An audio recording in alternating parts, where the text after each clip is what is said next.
What avoidants secretly want you to do during no contact, you're in no contact with an avoidant, and it feels like you're stuck in emotional limbo. Do they miss you? Do they even care? Here's the truth. Avoidants have unspoken expectations during this time, and if you play it right, you'll either reclaim your power or reveal their true intentions. Giving an avoidant real space during no contact is about far more than just staying silent or pretending you don't care. It's a psychological shift, one that requires you to detach, not just outwardly, but inwardly. Many people think no contact is simply a waiting game, where they stop texting but secretly hope their absence will be noticed. But avoidants have a radar for inauthenticity. If you're still emotionally entangled, checking their social media, rehearsing conversations in your head, or posting strategically to get a reaction, they'll sense it. And that undermines the entire purpose. Real space means removing your energy completely, not just your words. Avoidants pull away because intimacy feels overwhelming, and their instinct is to retreat when things get too close. If you remain emotionally present, even from a distance, they won't get the breathing room they crave. But here's the paradox.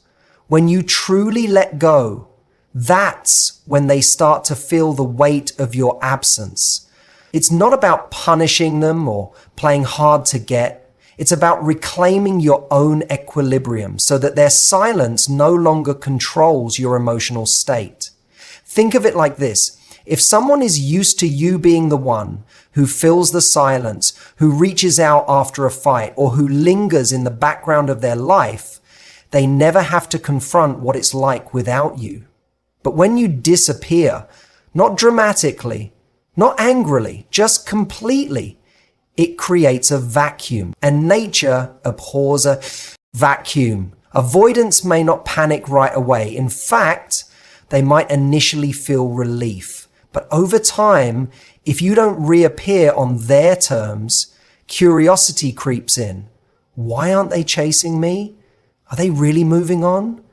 That's when the mental real estate you occupy in their mind expands. The key is consistency.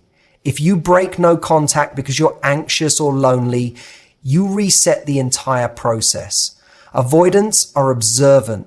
They notice patterns. If they see that your resolve crumbles after a few weeks, they learn that all they have to do is wait you out. But if you maintain true distance, no checking in, no accidental run-ins, no liking their posts, you force them to sit with the reality that you're not orbiting their world anymore. That's when the dynamic shifts. This isn't about manipulation. It's about self-respect. Real space means you're not waiting for them to change. You're not rehearsing what you'll say. When they finally text, you're living your life as if their presence or absence doesn't dictate your happiness. And that's the ultimate power move. Because whether they come back or not, you've already won. The most powerful thing you can do during no contact isn't just disappearing. It's visibly thriving in your absence. Avoidants have a subconscious radar for authenticity. If they sense you're just pretending to move on while secretly pining over them, it actually reinforces their avoidance. But when you genuinely redirect your energy into building a life that excites you, it creates psychological tension they can't ignore. This isn't about performative happiness or staging Instagram posts to prove how over it you are. Avoidants can spot that desperation from a mile away. What actually gets under their skin is when your growth appears effortless, when they notice you're not just keeping busy, but fundamentally evolving without them. Maybe you take up a new skill that changes how you carry yourself. Maybe you deepen friendships they didn't realize mattered so much to you. Perhaps there's a quiet confidence in how you no longer seek their validation. These subtle shifts register on a primal level, triggering what psychologists call loss aversion, the fear of missing out on someone who's becoming more valuable. There's a critical nuance here. Avoidants don't respond to obvious displays of success. Posting gym selfies or flaunting a packed social calendar often backfires because it reads as trying too hard. What works is demonstrating passive evolution. Changes so organic they suggest you're not even thinking about them anymore. When mutual friends mention how happy you seem, when they notice you've developed new passions, or when they observe you handling stress with newfound resilience, it disrupts their narrative that you couldn't cope without them. This creates a fascinating paradox. The more you invest in authentic personal growth, not as a strategy to win them back, but because you genuinely deserve it, the more you activate their attachment system. Avoidants are subconsciously drawn to partners who exhibit secure attachment traits, emotional independence, clear boundaries, and the ability to self-soothe. By becoming that person, you either inspire them to rise to your level or reveal their inability to meet you there. The magic happens in the mundane details they weren't expecting. That you finally took the cooking class you always talked about. That you seem lighter in group settings. That you're no longer anxiously awaiting their crumbs of attention. These unconscious observations accumulate until the avoidant faces an uncomfortable truth.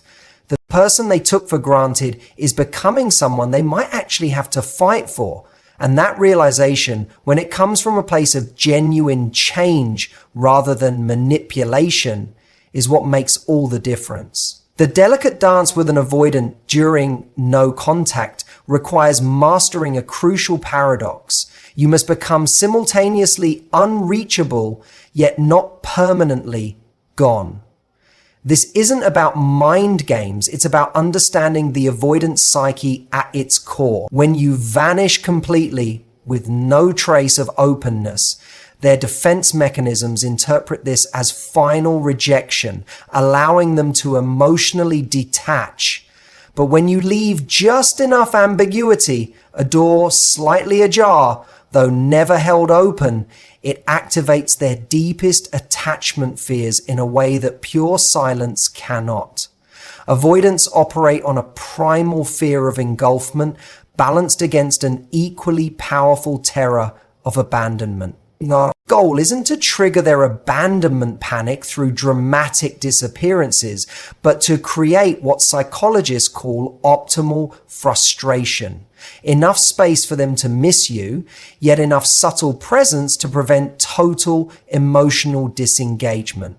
This explains why those who handle no contact with graceful indifference see better results than those who either chase or ice their avoidant out completely. The art lies in becoming like the horizon, always present yet never graspable.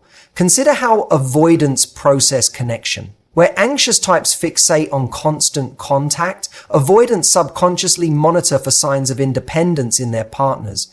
When you abruptly cease all contact while radiating bitterness, they file you under needy in their mental Rolodex. But when you withdraw with quiet confidence, perhaps occasionally interacting in neutral social settings without to emotional charge, it disrupts their expectations. They anticipate either desperate pursuit or angry withdrawal. What disarms them is calm, self-assured distance.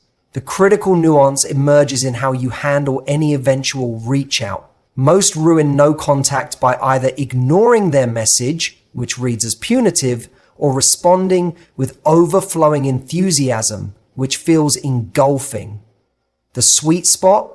Warm but brief responses that demonstrate emotional stability without guaranteeing future availability. A simple "good to hear from you, hope you're well" communicates you're unfazed by their absence, planting seeds of doubt about their assumed control over the dynamic. This measured approach forces them to confront an uncomfortable question. If I want more, will I have to be the one to step forward?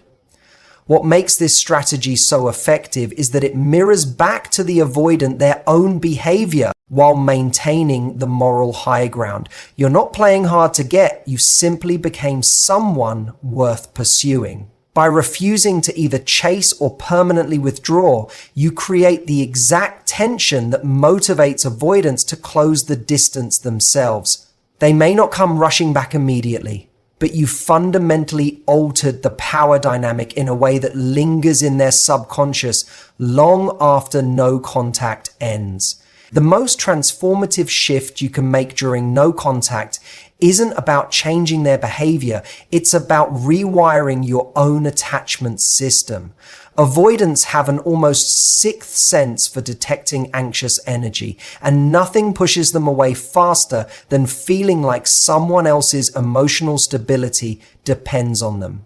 When you use this separation to genuinely work on your attachment wounds, you create an energetic shift that's palpable even from a distance. It isn't about pretending to be secure. It's about developing the self-awareness to recognize when you're operating from fear rather than love. True attachment work goes deeper than surface level coping strategies. It means examining the childhood roots of why abandonment triggers you so intensely. It involves practicing self-soothing techniques until they become second nature, so you're not relying on your avoidant partner to regulate your emotion. When you start setting boundaries not as punishment but as an act of self-respect, something remarkable happens. You emit a different vibrational frequency. Avoidants may not consciously understand why they feel drawn back, but on a primal level, they recognize when someone has stopped seeking their validation to feel whole. The irony is that avoidants are often most attracted to partners who don't desperately need them. As you become more secure, you naturally stop emitting the anxious behaviors that trigger their avoidance. The constant analyzing, the emotional bids for reassurance, the subtle or not so subtle attempts to control the relationship's pace. Instead, you develop what psychologists call quiet confidence, an inner knowing that you'll be fine regardless of their choices. This security paradoxically makes you more magnetizing, not because you're playing games, but because you've become someone who genuinely values their own peace over chaotic attachment. This transformation shows up in subtle but powerful ways. Maybe you stop over-explaining yourself in texts. Perhaps you no longer jump to fill every silence. You might find yourself genuinely enjoying time alone, rather than just enduring it until they reappear. These changes register with an avoidant on a subconscious level. They can feel when someone has stopped orbiting around them as their emotional center, and this creates space for something extraordinary, the possibility that they might actually have to step up if they want to keep you in their life. The beautiful truth is that as you heal your attachment wounds, you stop needing this strategy to work. You begin recognizing that secure love shouldn't require constant emotional gymnastics. Whether your avoidant comes back or not becomes less important than the profound discovery that you're capable of creating your own emotional security. And that realization, more than any tactic or technique, is what ultimately transforms all your relationships moving forward.